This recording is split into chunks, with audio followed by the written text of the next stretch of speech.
عشاق التفاصيل وملوك التاتشات. ده ابليك مودرن جايبه اللي هو المسطرة ليد، بحيث ان هو يبقى ايه ماشي مع الشغل بتاعي اللي هو الاستريبات، سواء في الستيل او بديل الخشب.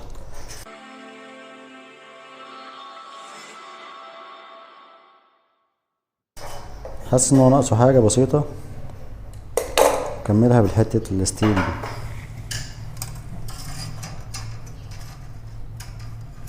بحيث ان يبقى عندي الشغل كله فيه ماتشنج مع بعضه. انا جايبه اصلا اسود، ما كانش فيه منه الوان تانية، كنت عاوز اجيب حاجة فيها ستيل او فيها ذهبي، ما لقيتش حاجة بالشكل ده فيها ذهبي، فجبت الاسود عشان ماتشنج بينه وبين الشغل اللي في السقف، السبوتات اللي هي الوحدة السوداء والتراك الاضاءة. ده سيليكون عظم، لان في برضو بعض التعليقات جاتلي بتلزقوا الستيل بايه.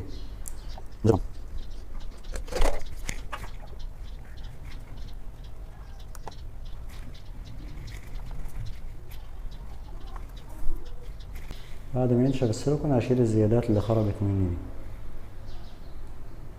تطلع بسهولة يعني مش فيها مشكلة.